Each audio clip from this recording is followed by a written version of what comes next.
بسم الله الرحمن الرحيم.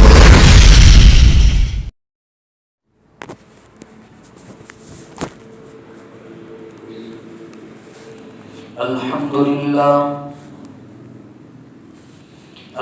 لله نحمده ونستعينه ونستغفره ونؤمن به ونتوكل عليه ونعوذ بالله من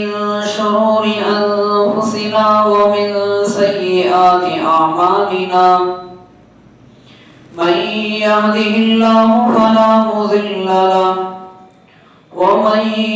يضلله فلا هادي له ونشهد أن لا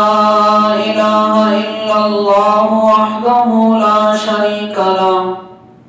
ونشهد أن سيدنا وسندنا ونبينا ومولانا محمدا عبده ورسوله أما بعد أعوذ بالله من الشيطان الرجيم بسم الله الرحمن الرحيم يا أيها الذين آمنوا اتقوا الله وكونوا مع الصادقين صدق الله العظيم. بزرگان محترم، اللہ رب العزت نے میری اور آپ کی بلکہ ساری کائنات کی انسان کی رشد و ہدایت کے لیے قرآن مجید کو نازل فرمایا اور میری اور آپ کی بلکہ ساری کائنات کی رہبری کے لیے آپ صلی اللہ علیہ وسلم کو اپنا رسول اور نبی بنا کر اس دنیا میں مبعوث فرمایا. ایسے نبی جن کی تعریف اللہ رب العزت نے قرآن مجید میں جگہ جگہ فرمائی ہے اور آپ صلی اللہ علیہ وسلم کو عظیم ترین صفات سے تعریف سے نوازا ہے. کہیں قرآن مجید میں آپ صلی اللہ علیہ وسلم کو رحمت للعالمین لقب عطا فرمایا، کہیں آپ صلی اللہ علیہ وسلم کو محمد رسول اللہ کا لقب عطا فرمایا، کہیں آپ صلی اللہ علیہ وسلم کو یاسین و طٰہٰ کہا، کہیں مزمل و مدثر کہا. عجیب عجیب الفاظ سے اللہ کے نبی صلی اللہ علیہ وسلم کی تعریف کو قرآن مجید میں بیان فرمایا ہے. ایسے نبی جس کے بعد کوئی نبی دنیا کے اندر آنے والے نہیں. انا خاتم النبیین لا نبی بعدی، خود آپ صلی اللہ علیہ وسلم اپنی زبان مبارک سے کہہ رہے ہیں کہ میں آخری نبی ہوں، میرے بعد کوئی نبی اس دنیا کے اندر آنے والے نہیں. ایسے نبی کو اللہ تبارک و تعالیٰ نے ہم جیسے انسانوں کے لیے ایسے مقدس نبی کو دنیا میں مبعوث فرمایا. نبوت سے پہلے آپ صلی اللہ علیہ وسلم کو کفار مکہ دشمنان اسلام نے آپ صلی اللہ علیہ وسلم کو ایک دو عظیم لقب سے پکارا کرتے تھے. آپ صلی اللہ علیہ وسلم کو صادق الامین کہہ کر پکارا کرتے تھے کہ آپ سچے ہیں اور امانت دار ہیں. یہ کب پکار رہے ہیں کہ نبوت سے پہلے آپ صلی اللہ علیہ وسلم کو نبی بنانے سے پہلے یہ لقب سے یہ القاب سے پکار رہے ہیں. ایک مرتبہ اخنس بن شریق بدر کے موقع پر ابو جہل سے ملا. ابو جہل تو ہر آدمی جانتا ہے کہ دشمنان اسلام کا بڑا سردار تھا، اس نے آپ صلی اللہ علیہ وسلم کو مٹانے کی ناپاک منصوبے بنائے رکھا تھا. ایسے آدمی سے اخنس بن شریق کہتا ہے کہ ایک بات میں پوچھنا چاہتا ہوں. تو ابو جہل نے کہا کہ ضرور پوچھ. تو اخنس بن شریق نے کہا کہ اے سردار ابو جہل، اب یہاں پر اس جگہ میں تیرے اور میرے سوا کوئی آدمی نہیں ہے کہ جو ہماری بات کو سن سکے، ہم دونوں ایک جگہ اکٹھا ہیں، ہمارے سوا کوئی دوسرا آدمی نہیں جو ہماری بات کو سن کر دوسروں تک پہنچا دے۔ تو کہا کہ اے ابو جہل کہ محمد صلی اللہ علیہ وسلم سچے ہی یا جھوٹے ہی، ان کے بارے میں تیری کیا بات ہے، کیا رائے ہے؟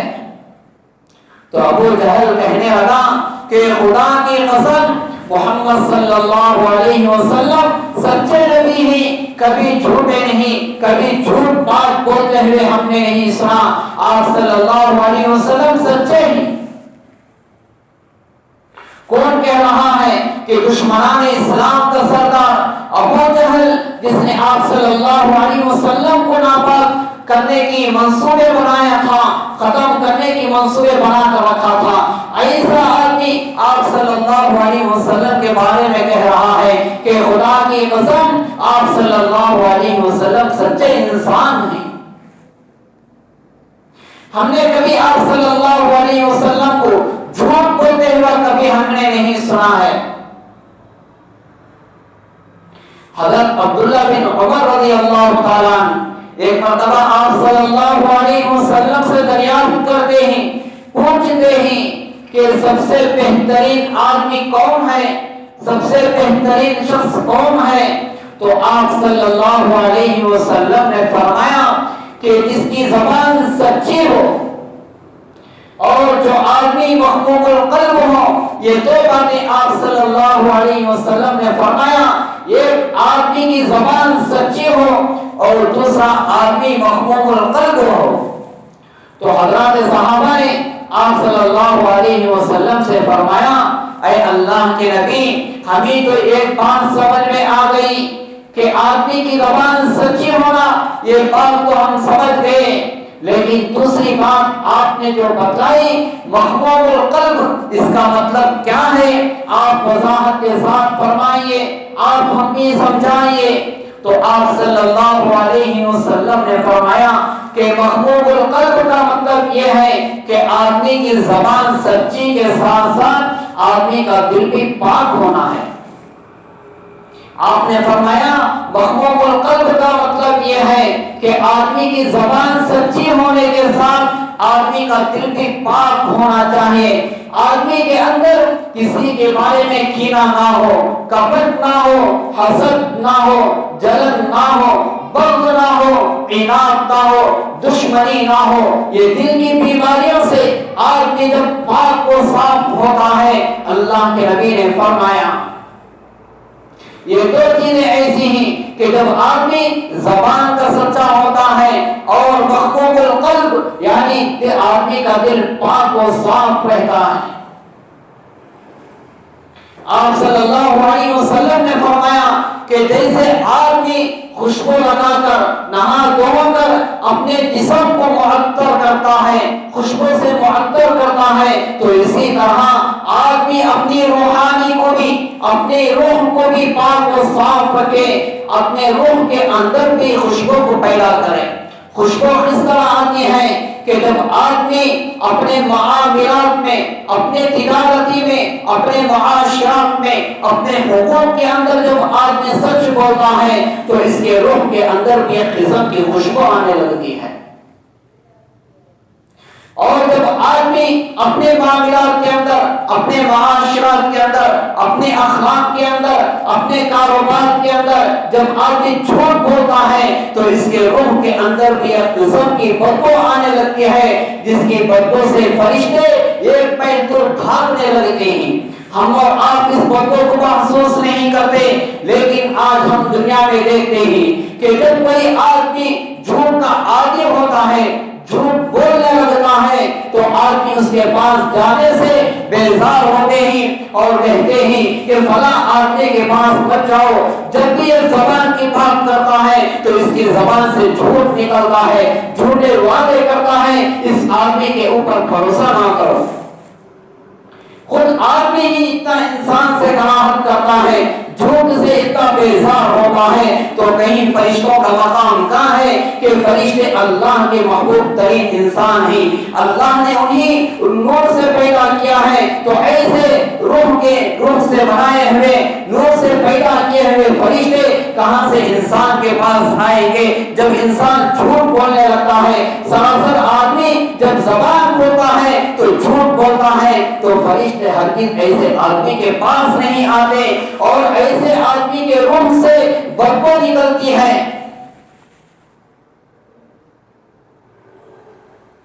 ایک مرتبہ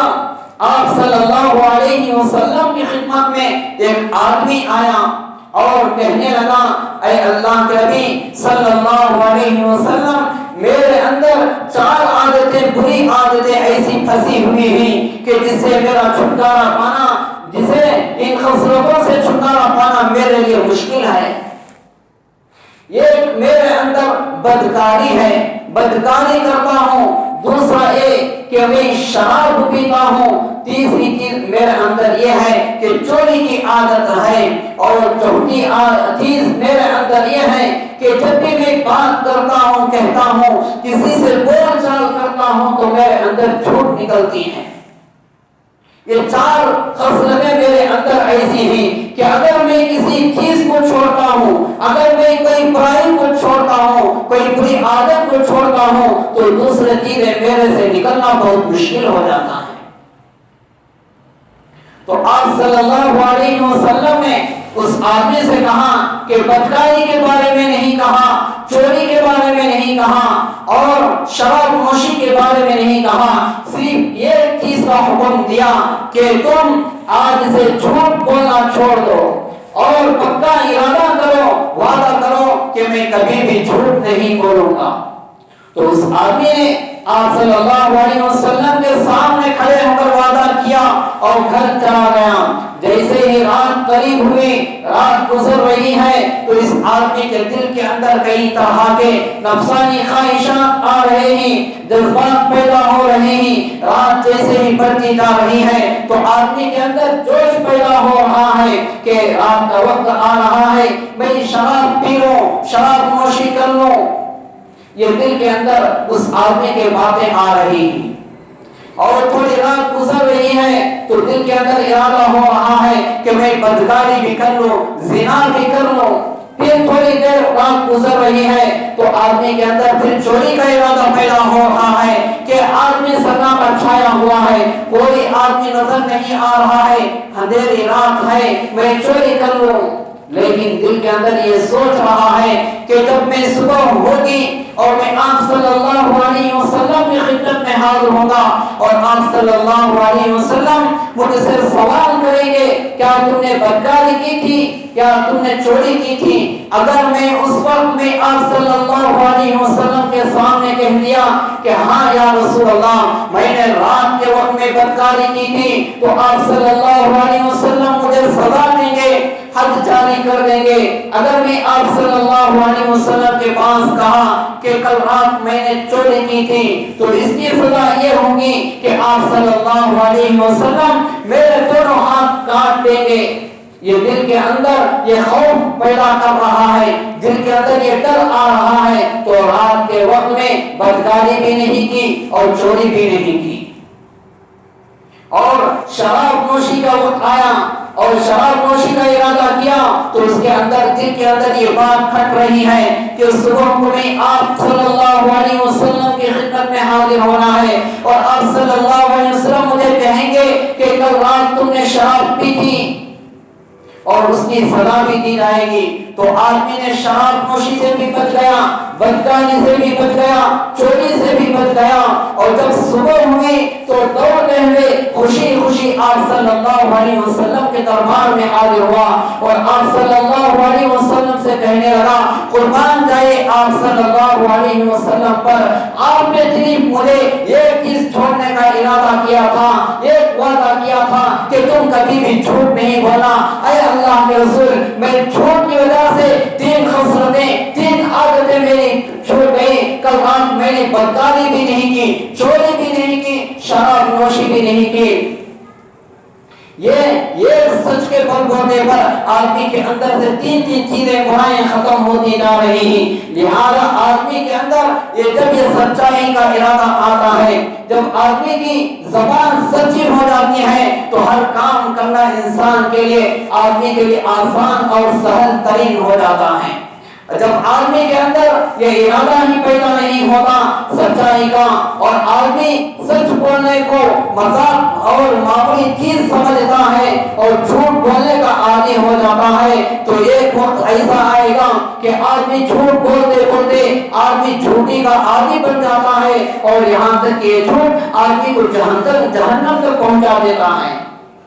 حدیث میں آپ صلی اللہ علیہ وسلم نے فرمایا ان الصدق یہدی الی البر وان البر یہدی الی الجنہ، کہ آدمی جب سچ بولتا ہے تو یہ سچائی آدمی کو نیکی کی طرف لے جاتی ہے، اور یہ نیکی آدمی کو جنت کی طرف لے جاتی ہے۔ ایسے ہی اس کے برعکس اگر کوئی آدمی جھوٹ بولتا ہے تو یہ جھوٹ آدمی کو گناہوں کی طرف لے جاتا ہے، اور یہ گناہ آدمی کو جہنم تک لے جاتا ہے۔ آدمی جھوٹ کو معمولی نہ سمجھے۔ آج ہمارے کاروبار کے اندر، آج ہمارے معاملات کے اندر، آج ہمارے معاشرات کے اندر، آج ہمارے گھروں کے اندر یہ جھوٹ کیا معمولی چیز سمجھی جا رہی ہے کہ بات پر جھوٹ بول رہا ہے، تجارت کر رہا ہے تو جھوٹ بول کر تجارت کر رہا ہے، لین دین لے رہا ہے تو لین دین کی بات ہو رہی ہے تو جھوٹ بول کر دے رہا ہے۔ آدمی جب یہ جھوٹ سے بچ سکتا ہے، جھوٹ سے بچ جائے گا، لیکن تجارت کم ہوگی، نفع دیکھنے کے اعتبار سے کم نظر آئے گا، لیکن اللہ تبارک و تعالیٰ اس نفع کے اندر خیر بھی رکھے گا، برکت کو بھی رکھے گا۔ اگر آدمی دھوکہ بازی کے ساتھ، جھوٹ کے ساتھ کماتا ہے، تجارت کرتا ہے، کاروبار کرتا ہے، بینک بیلنس جماتا ہے، آدمی کے آنکھوں کے نزدیک اور دنیا کے اعتبار سے مال بنا ہوا نظر آئے گا، کاروبار میں ترقی نظر آئے گی، لیکن اللہ تبارک و تعالیٰ اس مال کے اندر، ان کاروبار کے اندر، ان مال کے اندر اللہ تبارک و تعالیٰ شر پیدا کر دیں گے، بے برکتی آ جائے گی مال کے اندر، پھر آدمی کماتا رہے گا، پھر ادھر آدمی کے اندر پریشانیاں میں مبتلا ہوگا۔ اور یہ قصہ کتابوں کے اندر یہ لکھا ہے کہ حضرت عمر رضی اللہ تعالیٰ عنہ کے زمانے میں ایک ایران کا شہزادہ، یعنی ایک بادشاہ کا بیٹا، حضرت عمر رضی اللہ تعالیٰ عنہ کے زمانے میں یہ مسلمانوں کا بڑا دشمن تھا، مسلمانوں کی ہر جنگ میں آ کر شریک ہو کر لڑتا تھا اور اسلام کا دشمن تھا۔ ایک مرتبہ وہ شہزادہ حضرت عمر رضی اللہ تعالیٰ عنہ کی خدمت میں گرفتار ہو کر حاضر خدمت ہوا، اور حضرت عمر رضی اللہ تعالیٰ نے جلاد کو حکم دیا کہ ہمارے سامنے مسلمانوں کا دشمن، اسلام کا دشمن آج گرفتار ہو کر ہماری خدمت میں آیا ہے۔ تو حضرت عمر رضی اللہ تعالیٰ نے جلاد کو حکم دیا کہ اے جلاد تلوار اٹھا اور اس دشمن کو، اس شہزادے کی گردن کو ختم کر دے۔ جیسے ہی جلاد تلوار لے کر اس شہزادے کے سامنے کھڑا ہوا، شہزادہ حضرت امیر المؤمنین حضرت عمر رضی اللہ تعالیٰ کی طرف آنکھ اٹھا کر دیکھنے لگا، تو حضرت عمر رضی اللہ تعالیٰ نے قانونی اعتبار سے اس شہزادے سے پوچھی کہ اگر تیری کوئی آخری خواہش ہے، اگر کوئی آخری تمنا ہے تو بتا، ہم اسے پوری کر دیں گے۔ تو اس شہزادے نے کہا کہ اے امیر المؤمنین حضرت عمر رضی اللہ تعالیٰ، میری ایک آخری خواہش یہ ہے، میری ایک آخری تمنا یہ ہے کہ مجھے پانی پلا دو۔ تو حضرت عمر رضی اللہ تعالیٰ نے آدمی کو بھیجا اور فرمایا کہ اس شہزادے کو پانی کا پیالہ لے کر اس کے ہاتھوں میں تھما دو، یہ پانی پی کر اپنی جان کو قربان کر دے۔ جیسے ہی آدمی پانی کا پیالہ لے کر اس شہزادے کے ہاتھ میں دیا، شہزادہ پانی کا پیالہ اٹھایا اور منہ کے قریب لے جا رہا ہے، اور ہاتھیں تھکا رہے ہیں اور ہاتھیں کانپ رہے ہیں، اور حضرت امیر المؤمنین حضرت عمر رضی اللہ تعالیٰ اس شہزادے کے ہاتھ کو دیکھ رہے ہیں کہ اس کے ہاتھ کانپ رہے ہیں اور اس کے ہاتھوں کے اندر تھر تھری کانپ رہی ہے. تو حضرت امیر المؤمنین حضرت عمر رضی اللہ تعالیٰ نے اس شہزادے سے کیا پوچھا کہ کیا ہوا, کیوں پانی نہیں پی رہا ہے؟ تو نے پیاس کی طلب کی, پانی کو طلب کیا, تیرے سامنے پانی کا پیالہ حاضر ہے, تیرے ہاتھوں میں پیالہ رکھا ہوا ہے, پھر تو کیوں پانی نہیں پی رہا ہے؟ تو اس شہزادے نے کہا کہ اے امیر المؤمنین, مجھے تلوار کا خوف ہے, مجھے جان کا خطرہ ہے کہ میرے پیچھے جلاد کھڑا ہوا ہے, کہیں میں پانی منہ کے اندر لے جاؤں اور جلاد آپ کے حکم سے میری گردن کو صاف کر دے, میری گردن کو ختم کر دے. اس کا اندیشہ ہو رہا ہے, اس بات کا مجھے ڈر ہو رہا ہے, اس بات کا مجھے خوف ہو رہا ہے, اس لیے میرے ہاتھ تباہ رہے گی, اس لیے میرے ہاتھ کانپ رہے گی. تو حضرت امیر المؤمنین حضرت عمر رضی اللہ تعالیٰ نے جلاد کو حکم دیا کہ اے جلاد, اس کو پانی اطمینان کے ساتھ سکون کے ساتھ پانی پینے کا موقع دیجیے, پانی پینے کے بعد اس کی گردن کو اڑائیے.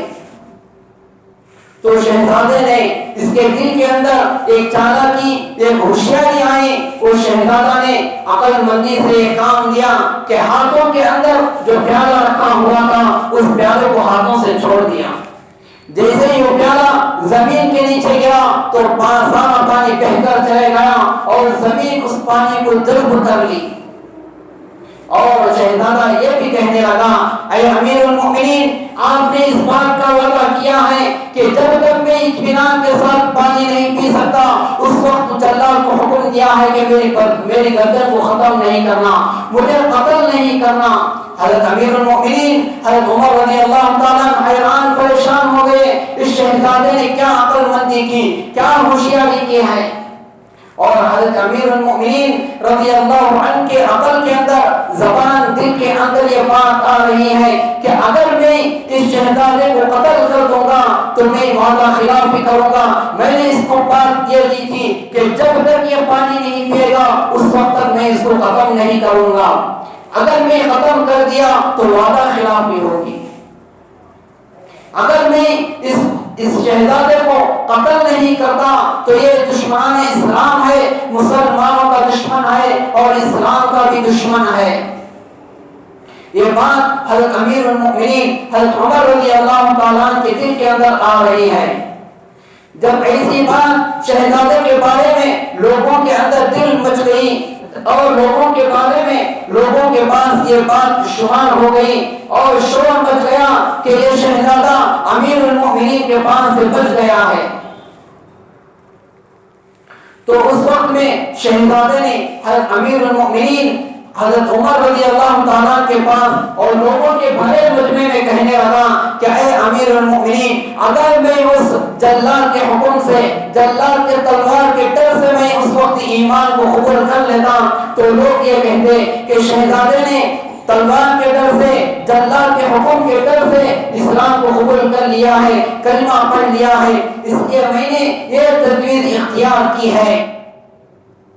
کہ اگر آپ کا اسلام اتنا پاک و صاف ہے کہ آپ کی زبان کے اندر سچائی ہے اور آپ کے اندر وعدہ خلافی نہیں ہے تو یہ بات کہ آپ سچے ہیں تو آپ کا اسلام کتنا پیارا ہوگا, آپ کا دین کتنا عزیز ہوگا. مجھے اے امیر المؤمنین مجھے بھی کلمہ پڑھا دیجیے, میں بھی مسلمانوں کے اندر داخل ہو جاؤں گا, میں بھی مسلمان ہو جاؤں گا اور میں بھی اسلام کے راستے میں طریقے پر چلوں گا. دیکھیے یہاں صرف ایک زبان کی بات ہے, زبان کی سچائی سے آدمی اسلام کے اندر داخل ہو رہے ہیں. تو ہمیں بھی چاہیے کہ ہمارے دل کے اندر, ہمارے دماغ کے اندر, جیسے میں نے پہلے بھی حدیث کو بیان کی, دو چیزیں آدمی کے اندر ہونا چاہیے, ایک زبان کی سچائی اور دوسرا آدم مخلوط القلب ہونا چاہیے کہ جس طرح آدمی زبان کا سچا ہوتا ہے اسی طرح دل کا بھی صاف ہونا چاہیے. اگر آدمی ان دو چیزوں کے اندر لاتا ہے تو ہمارے اخلاق کو دیکھ کر,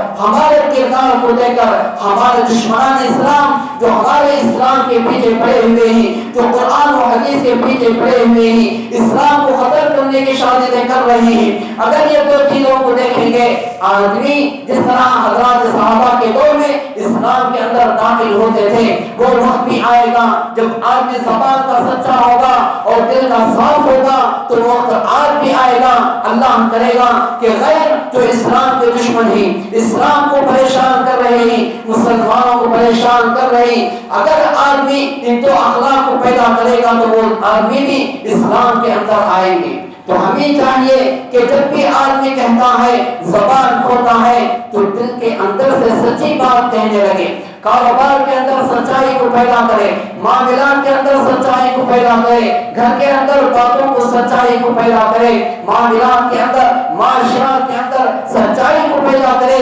اللہ تبارک و تعالی خود قرآن مجید میں ارشاد فرما رہے ہیں، یا ایھا الذین آمنوا اتقوا اللہ وکونوا مع الصادقین، اے ایمان والو اللہ سے ڈرو اور سچوں کے ساتھ ہو جاؤ۔ یہاں پر ایمان کا لقب دے کر اللہ تبارک و تعالی نے مجھے اور آپ سے ارشاد فرما رہے ہیں، قرآن کے اندر تقریباً 88 جگہ 80 پر 8 جگہ اللہ تبارک و تعالی نے ایمان والوں سے یا ایھا الذین آمنوا کے لقب سے ارشاد فرمایا، کہیں اچھائی کا حکم دے رہا ہے، کہیں برائی کی چیز سے روک رہا ہے۔ تو جب بھی آدمی قرآن شریف کی تلاوت کرتا ہے، جہاں بھی یا ایھا الذین آمنوا سے آیت شروع ہوتی ہے، تو اس وقت میں حقیقتاً اپنی آنکھ کو کھول کر، دل کی آنکھ کو کھول کر قرآن شریف کی تلاوت کرے تو آپ کو سمجھ میں آئے گا کہ یا ایھا الذین آمنوا استعینوا بالصبر والصلاۃ سے خطاب کر رہا ہے، یا ایھا الذین آمنوا اتقوا اللہ سے خطاب کر رہا ہے،